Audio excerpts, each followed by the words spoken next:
When the Nazis designed their eugenics program to sterilize and abort those they deemed inferior or undesirable, they looked to one nation as their example, the United States of America. For decades, the United States was a world leader in applying eugenics to its own population. Politicians passed laws to prevent entire races from entering the country. Universities taught their students the benefits of selective human breeding. And activists were hailed as heroes for calling for the sterilization of the poor, sick, and mentally ill. Eugenics, meaning good genes, was a movement that hoped to improve the genetic health of humanity by promoting the breeding of good or desirable people while limiting or preventing that of undesirables. It is a scientific fact that genes can influence the physical health and that certain conditions can be passed between parent and child. However, genetics was still in its infancy when eugenics emerged, and many false beliefs became embedded in the movement. Behavioral genetics, a field coined by Francis Galton in the 1880s, believed that a range of behaviors, including criminality and alcoholism, were also genetic. And this became accepted wisdom among eugenicists. A number of other negative traits, such as mental health issues, were also attributed to bad genes. Galton was actually a cousin of Charles Darwin, and the eugenicists were quick to apply Darwin's evolutionary theory and survival of the fittest idea to humanity. Eugenicists believe that society should weed out the sick, ill, poor, and those deemed inferior, and try to ensure only those with good genes reproduced. Inevitably, eugenics became deeply associated with racism. From the outset, Galton and early eugenicists assumed the innate superiority of Northern Europeans.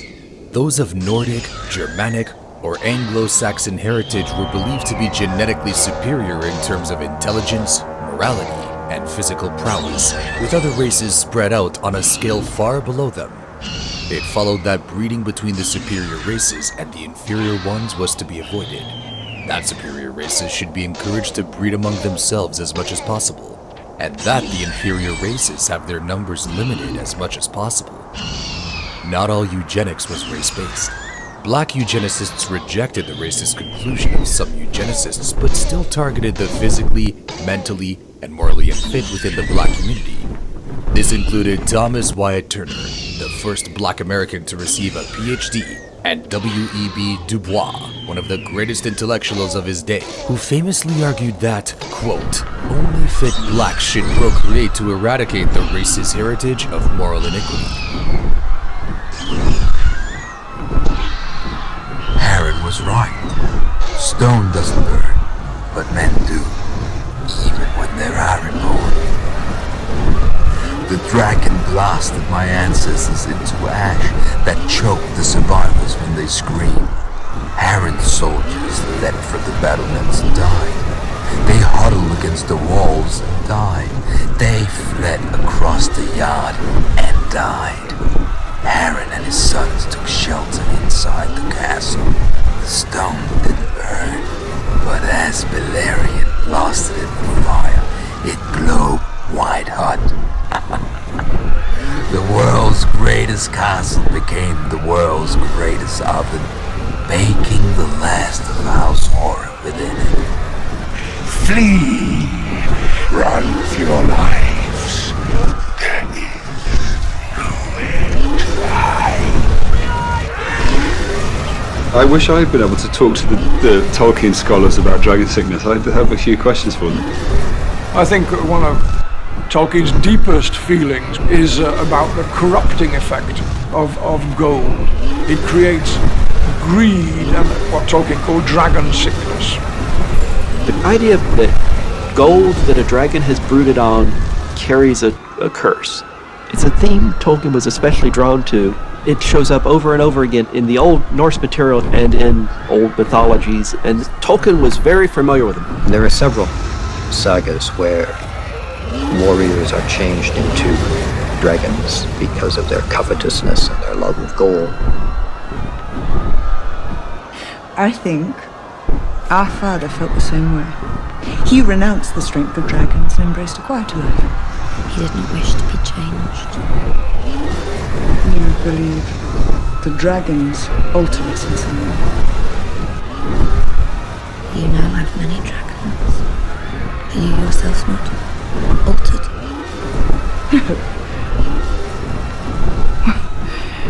I do not wish to be.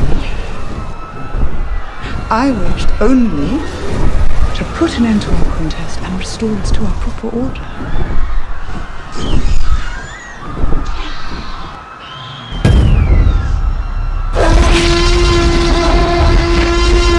The king under the mountain is dead.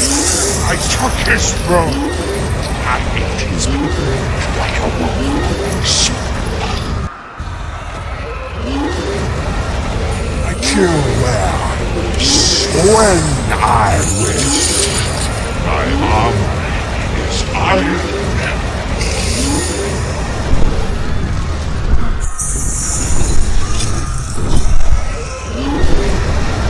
No blade can pierce me!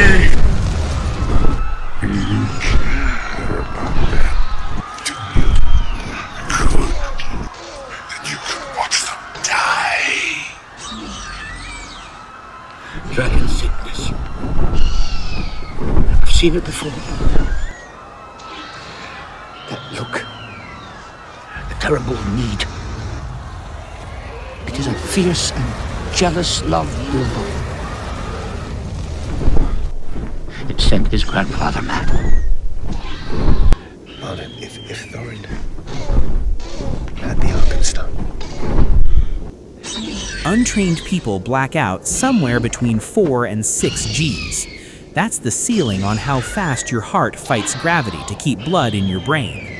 Fighter pilots push that number to 9 Gs, but only inside pressurized suits that squeeze the legs like a blood pressure cuff that never lets go, plus a breathing technique built to keep blood in the skull. A dragon rider gets none of that gear, just 2 thighs and a fistful of mane. The US Air Force strapped a flight surgeon named John Stapp to a rocket sled in the 1950s to find these limits. He hit over 40 Gs, burst blood vessels turned his eyes solid red, and he kept volunteering. If a trained officer needed a rocket sled and a medical team on standby to survive a fraction of what Meleys pulls in one turn, a teenager on a saddle has no shot. In the show, Meleys, the fastest dragon in Westeros, pulls sharp, high-speed banks to dodge Vhagar. Picture a roller coaster drop that never ends, except your heart is trying to pump lead instead of blood, and there's no safety bar.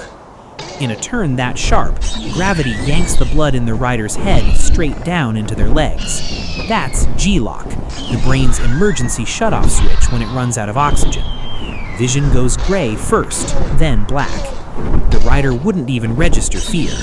They just wake up on the ground, assuming they woke up at all.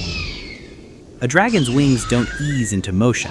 They snap, launching a multi-ton animal forward hard enough to feel like a car crash instead of a takeoff. The Insurance Institute for Highway Safety has spent decades studying exactly this kind of sudden acceleration in crash tests, and the human neck has a hard limit before soft tissue tears.